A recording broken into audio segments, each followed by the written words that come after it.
So I saw this list over here on Twitter, and I'm just gonna be talking about it. I have no time limit. I'm gonna kind of discuss my opinions on it.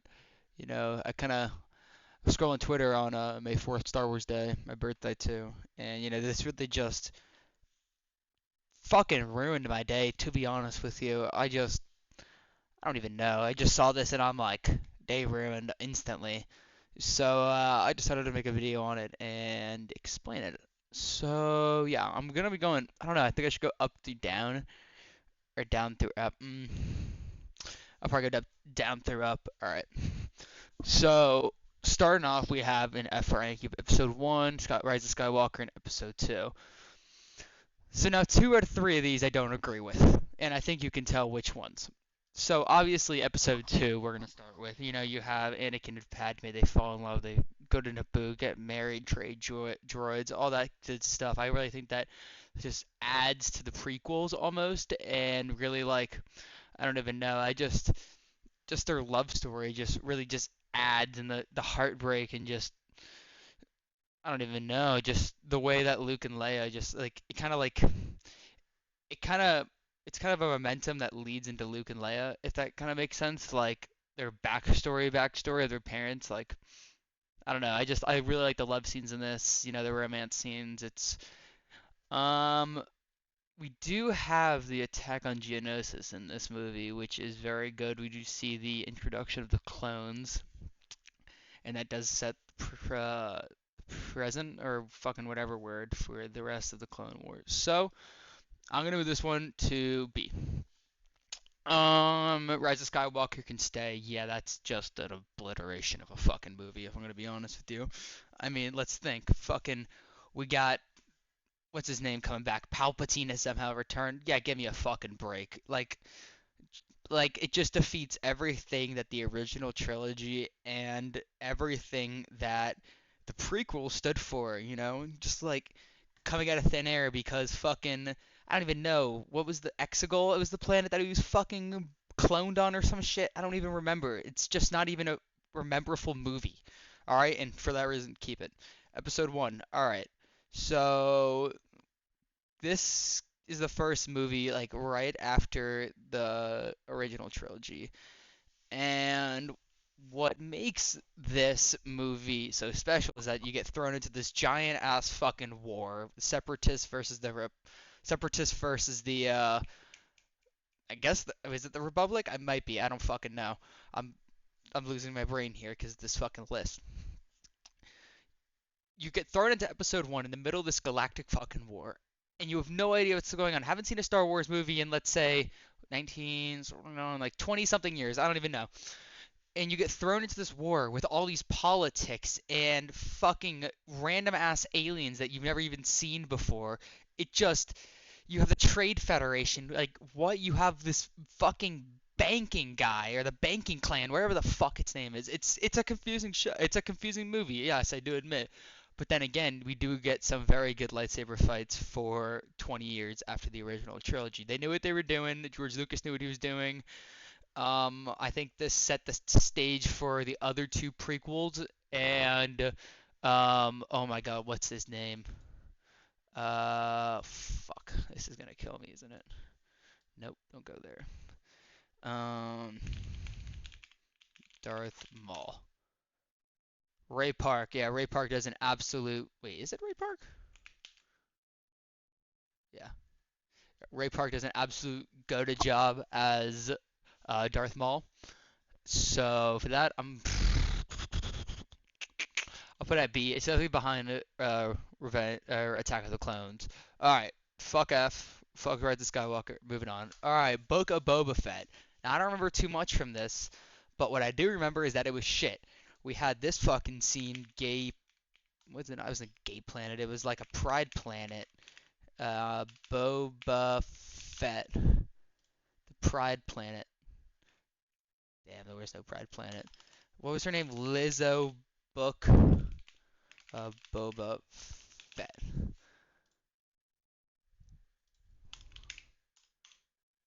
Yeah, okay. So look, you have fucking Lizzo here. All right? What the fuck does she know about Star Wars? She doesn't know shit.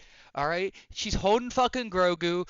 They're chilling. She's chilling with Jack Black. What the fuck does Jack Black know about Star Wars? Neither. No, no, no shit. This is the most bullshit Hollywood acting, not acting, fucking actor choice or actress choice that they could ever fucking make. It was a money grab. That's all it fucking was. Book of Boba Fett honestly deserves to be an F. I'm not gonna lie. It was just not, except for the Mandalorian episodes, which is what this chart over here says.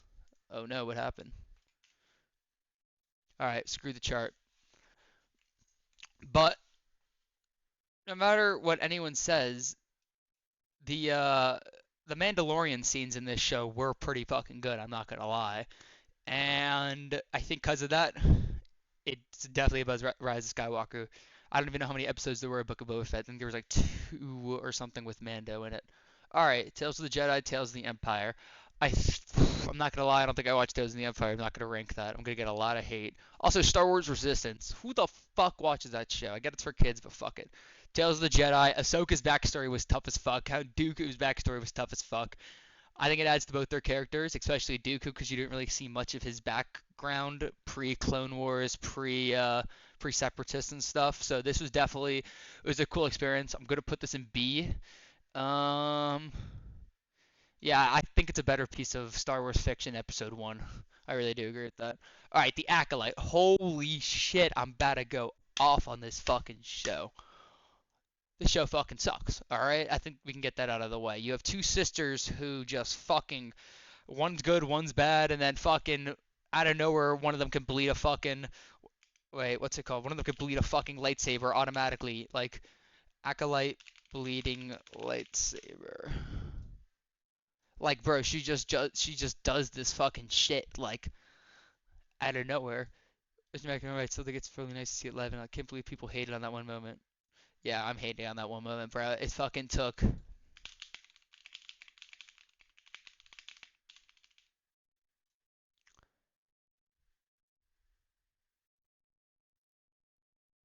Hmm.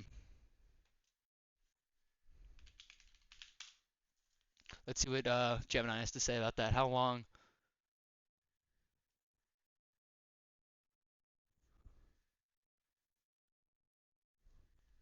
Okay, I don't know how long, and I'm not gonna get into a whole deep rabbit hole, but it was so much harder for Anakin or Darth Vader to bleed his kyber crystal in the comics than it was for this little fucking bitch to just hold up her lightsaber, mad as hell, and for it to turn fucking red. It's bullshit. It's F. It's actually below Rise of Skywalker. I enjoyed the story of Rise of Skywalker more than the Acolyte. All right, Ahsoka. Ahsoka. We did have some good scenes in that with Hayden Christensen's like not background, but like some like I don't even know whatever bridge they were on. What's it called? The bridge of Star Wars. Oh my god, I said streetwear. No. All right, I don't fucking know. They're in. I forgot the name of it. All right, I'm blanking, but they're in this fucking vision or dream that Ahsoka has, and you see Hayden Christensen come back. That was tough. You see her fight an Inquisitor. That's tough. I think it. Honestly, I liked it. I really did. It gave us more background into Ahsoka and what she did after Order 66. Um, I'm gonna keep this in C, Loki. I think I might get some hate for that. We'll keep it in C. Uh, not Book of Boba Fett. Obi-Wan Kenobi. It was cute seeing Ian McGregor with small Leia. It was very cute, but like, oh my god, that forest scene from what's that called? Obi-Wan Kenobi. Yeah, okay, like this shit right here. Watch. It doesn't add. I'm going screen. Like this shit. All right. Little Leia, fucking running up to this random ass dude she doesn't know in the forest. And then look, you got these fucking guards that go out and search for her. Bullshit. Wait. Did you guys catch that? Look at this. Right through the bushes. Dude, she fucking slides down a fucking hill. This is a fucking 6-year-old, 7-year-old actor, and she's doing that shit. Crawling under. Look at them. Fucking hop over that shit, dude. Holy, you trip and fall?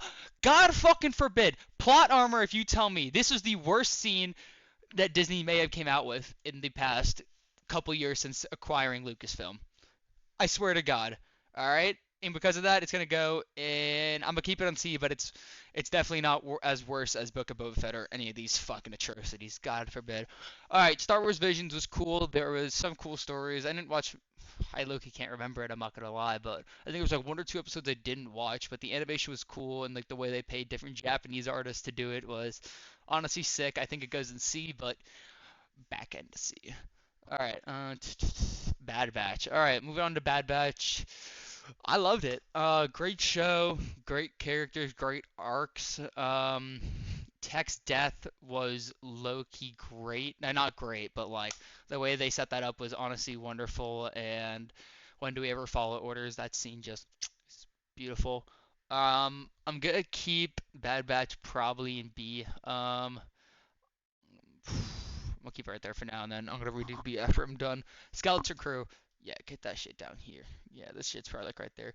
Sure, there's a cool story, but like, dude, these kid actors are just not like, are just not it. They need to just get away from the kid scene. They just need to lock on to fucking certain age or certain thing and just flow with it. That's really what Disney needs to do. All right, Shadow of Maul, haven't seen, need to see it. It's came the last episode or one of the last episodes just came out the past days. Force Awakens. All right, this was the first Star Wars movie to come out since the prequels. It was hyped as fuck. I remember seeing it the Thursday before it came out, and it was honestly great. You know, seeing the Falcon fly again.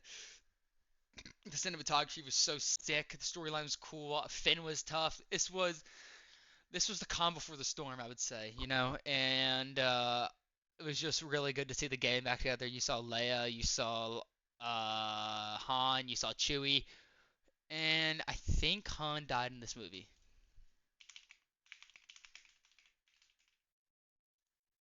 He does. Okay. Yeah. So you have fucking this scene, right? All right, whatever. It's just like it's not even like you just didn't even give him a proper send off for fuck's sake. You just said, "I'm gonna stab you, bitch ass motherfucker." Oh shit. All right. Like like there's no plot. Kill off one of your most highest paying characters that you have. The most I don't even know what the word is. Marketing characters or whatever. One of your most popular characters. Kill him off. Yeah. Let's do that. All right. Let's make him touch his son. You know? Sure, it's sweet, but it just defeats the whole fucking purpose. And you have Leia, force sensitive, and she's like, "Oh no, I can feel it." She's Carrie Fisher's probably off LSD in this shit or some shit.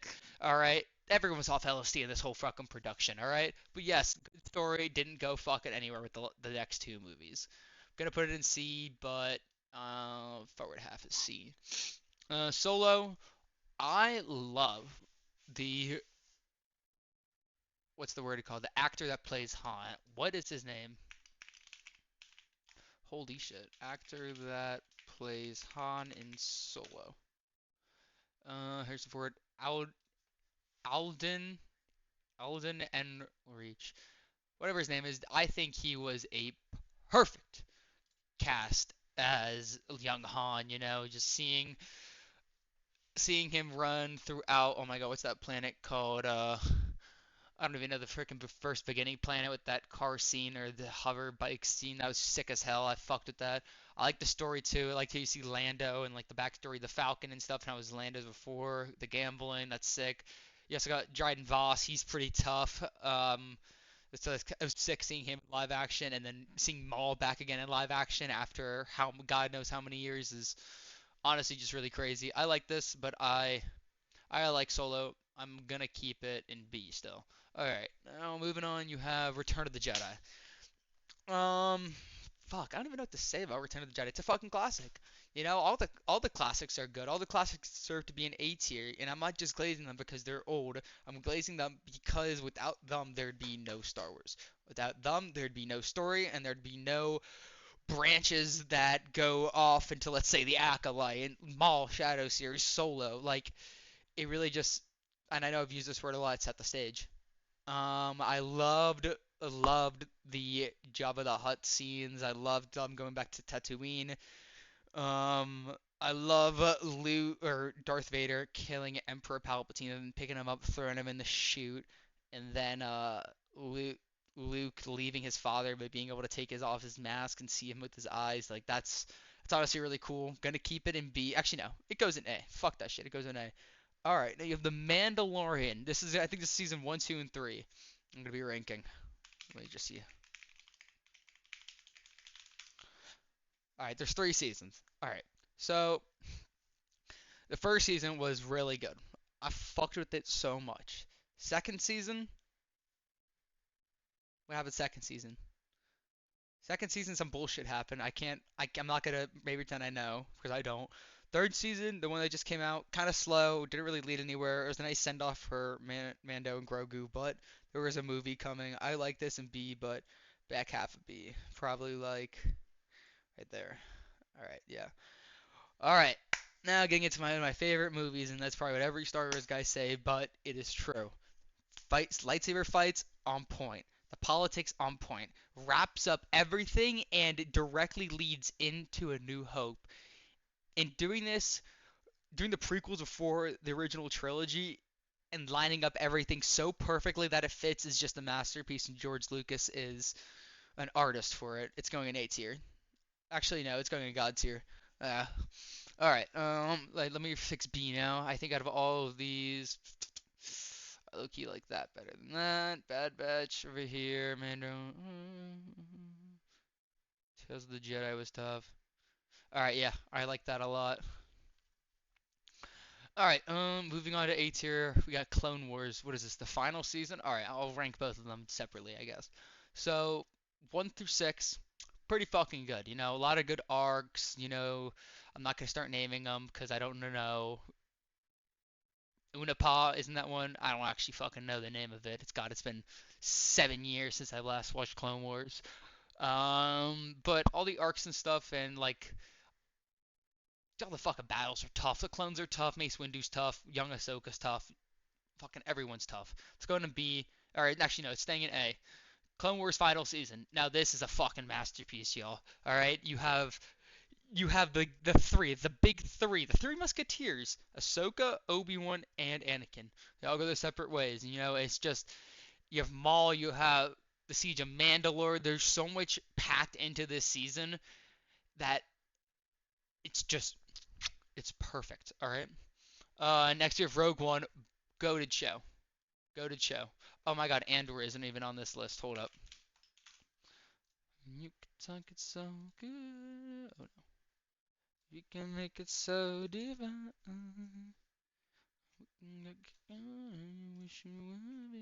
Okay, Andor. I'm gonna rank Andor today. You know, very good story. Leads up into Rogue One. Really just shows how the Republic just gets founded, and you know, just the backstory of, oh my God, I'm fucking blanking on his name. Cassian Andor is actually, it's goated. It's pretty good. That's all I gotta say. You know. Rogue One is good too. I'm gonna keep that there. No explanation needed. Star Wars Rebels I haven't watched yet. Yep. Clown me. I fucking know. All right. Hold up. I'm gonna do The Last Jedi first. What the fuck is this doing in A? What the fuck was this person thinking? This movie goes nowhere. All right. You have Luke throwing out his lightsaber in The Last Jedi. Like you have this scene where he just fucking gets it and then he fucking throws it. Like it just defeats the whole purpose, you know? It defeats the whole purpose. Nobody nobody ever expected him to throw the lightsaber, alright? Luke just abandoned all of his duties because he's scared of his little fucking nephew who had a bad nightmare. Like, Jesus Christ, Luke, get your shit together. It's a it honestly sucks that Mark Hamill came back and agreed to this script. I think he was the one that was like, no, like I don't like this script, but he still did it anyway. I think he was the one, but don't fact check me on that. All right, A New Hope, go to movie. You know, oh fuck, Andor is here. I'm retarded. Get this off my screen. Whatever. Um, Next you have A New Hope. goated show or goated movie, I guess. Um, Honestly, it's just it's the perfect beginning, you know? Every time you say every time someone wants to watch Star Wars and they say what they should they start on, you say episode 4. You don't say episode 1 of Phantom Menace. They'll get them too confused. See, starting on episode 4, A New Hope is it's like the perfect balance, you know? You're not thrown into a fucking trade federation. You're just thrown into a fucking single battle between Leia and Darth Vader just trying to get the Death Star plans, all right? And it's going to S tier. Uh, all right. Now, Empire Strikes Back is the last one. Go to movie. I love this movie. I love the Hoth scene. The AT-AT walkers AT-ATs are really cool. You have the Tauntaun, I think his name is. That's pretty sick. Luke getting out of that. You know, him going to Dagobah to get trained by Yoda is just I don't know. It's just perfect. That's all I could say. It's perfect. It adds up very well, and for that reason, I'm gonna put it an S behind A New Hope, but in front of New Hope, but behind Clone Wars. So yeah, this is my final chart. I hope you guys enjoyed, and thank you for watching.